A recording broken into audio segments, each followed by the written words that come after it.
What's up, guys? Welcome back. Hope everyone's doing well. This week's question is, should you have a co-sponsor in your deal, or should you co-sponsor a deal?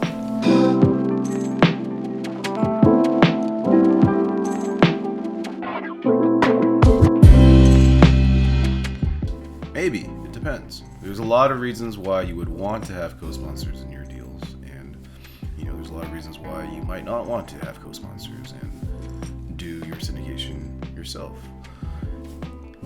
In this week's episode, I'm going to go over the top 3 reasons why you would want to co-sponsor a deal. And I'm going to go over the one really, really big issue that you need to worry about, the one big reason why you might be a little hesitant to have co-sponsors in your deal.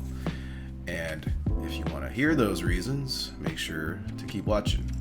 But first, real quick, for those that don't know me, for anyone new to the channel, my name is Jon Nieh.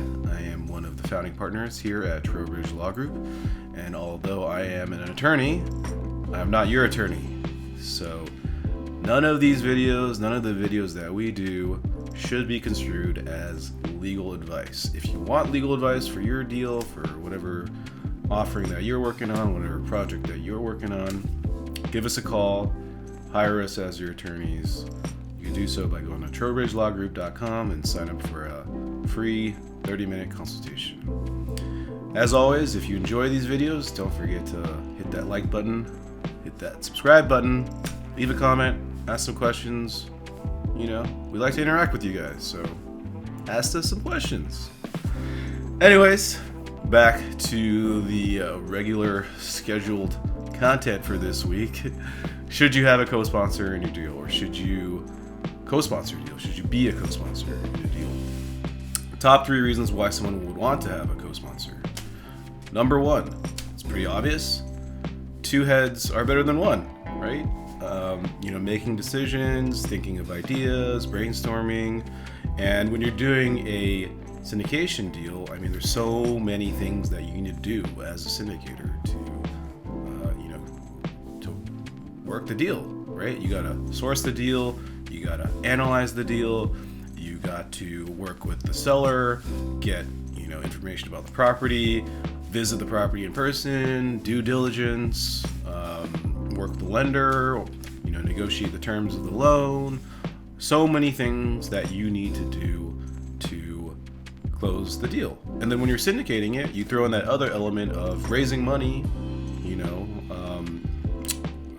working with investors, talking to investors, putting together presentations, business plans, working with securities attorneys to put together the PPM. There's just so much stuff that you need to do as a syndicator. If you're just one person doing it, it's going to be tough. It's going to be really, really hard. And, obviously when you're first starting out, it helps to have other people there to contribute and help with the work. Putting your heads together, doing it all together as a group. So yes, definitely, have more than one person, have a team of people that's there with you to do the deal with you. Delineate work. It makes it so much easier for the deal to proceed if you have more people, right? 2 heads are better than 1. So number 1 reason why you would want to co-sponsor a deal or have a co-sponsor. Number 2 is continuity. This is something that Gene and we stress all the time. And in fact, we, kind of require it for our clients that are putting together a deal. You need continuity in the manager entity, or, people refer to it as the GP group, right? The sponsor group. You need continuity, right? If something were to happen to you as the lead or the sponsor or the syndicator, you need someone there to take over for you to make sure that the deal continues on for your investors.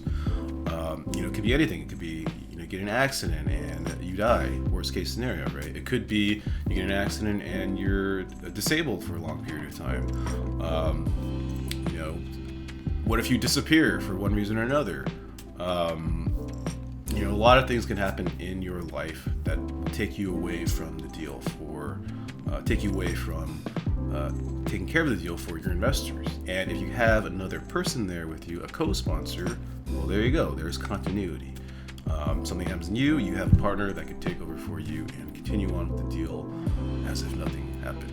So for our deals, for our clients, we have the manager LLC, which is the GP, or other people call it the GP. The manager LLC, we always make sure that there's at least 2 people in that manager LLC, because if there's 2 people in the LLC and one person, disappears, dies, or whatever, there's another person in that LLC to continue running that manager LLC, and the entire deal keeps operating, keeps going forward. So that's reason number 2, continuity. Reason number 3, I think, is the reason why a lot of people are kind of doing co-sponsors right now. It's kind of it's the hot new thing, right? Hey, you want to be a co-sponsor in a deal? You want me to be a co-sponsor in your deal? A lot of people are talking about it, and it's because of the fact that you can share investor databases, right? So sharing investor databases, reason number 3. Obviously, the sponsor, the person putting together the deal, if you're one person by yourself, you have your group of investors that you could reach out to for your deal. And this is all assuming you're doing a Regulation D, Rule 506B offering, where you can't advertise to people that you don't know. So the only people that you could bring into the deal are people that you have a pre-existing relationship with. So you are a single sponsor, you only have this limited group of investors that you can reach out to, that you have a substantive and pre-existing relationship with. Well, maybe you meet someone that you might consider bringing in as a co-sponsor. Well, they have their own group of potential investors to reach out to. You just doubled your investor database. Now, what if you increase that even more? 3, 4, 5, 6 people. Bam. Maybe potentially thousands of potential investors to reach out to. And I think that's why a lot of people we've been seeing have been advertising like, hey, I'm a co-sponsor in deals. I'm willing to be a co-sponsor in deals, or I'm looking for co-sponsors, is because they want to increase their investor database. That being said, this leads me directly to the number 1 issue that you need to be aware of, and maybe the number 1 reasons why you don't want co-sponsors in the deal, or you need to be very, very careful. And it's the fact that, generally speaking, if you are selling securities for transaction-based compensation for other parties, you need to have a broker-dealer license. And I'm not talking about real estate broker-dealer. I'm talking about licensed by FINRA, licensed to sell securities. So when I see all these people saying, hey, I'm looking for co-sponsors, I immediately get a little hesitant, because I want to know how are these people negotiating with each other as far as compensation, right? What is the compensation plan between these co-sponsors? Is it transaction-based compensation? And what that means is the compensation tied to selling securities, right? So the absolute worst thing you could do is, come to an arrangement with a co-sponsor where the co-sponsor will be paid a certain dollar amount depending on how much money they bring in from their investors. That is the worst thing you could do, because that's a commission. You're paying them a commission for selling securities, and if they're not licensed by FINRA, you just broke the law, and you are now liable for all of their investors that they brought in. One of the investors comes in and says, hey, you hired an unregistered broker-dealer. Oh my God, your offering is just completely blown up now, right? Other examples of transaction-based compensation, if the agreement says, between the co-sponsors, says you will get X% of the whatever interest based on how much money you raised, that's tied to the transaction. That's transaction-based compensation. So what are you supposed to do, right? What are you supposed to do as far as, compensating each other for the co-sponsor group? Well, going back to the manager LLC, every co-sponsor needs to have equity in the manager LLC, and that equity cannot be tied to how much money each co-sponsor brings into the group. It has to be pre-negotiated. You need to determine that from the get-go, regardless of how much each person is going to bring in. So if you have 2 people, You split the manager LLC 50-50, and it doesn't matter how much each person brings in from investors. That's probably okay. That being said, I know there's a lot of different things out there as far as what people are doing, right? And you need to be very, very careful about how you structure your particular deal. And like I said at the beginning, this video is not legal advice. So if you want legal advice about how to structure your deal, give us a call, hire us, and we can discuss it. But as far as this educational video is concerned, should you have co-sponsors? Well, I mean, there's a lot of different reasons why you would want to. Yes, you should, at least for the continuity reason.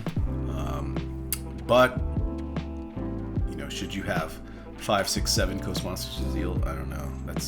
That looks a little fishy, because it says to me that each person is, you know, basically going out to their investor group, and that's the only reason why you're putting together a deal that size is because you need each person's help to go out and raise money for you, which looks a little questionable.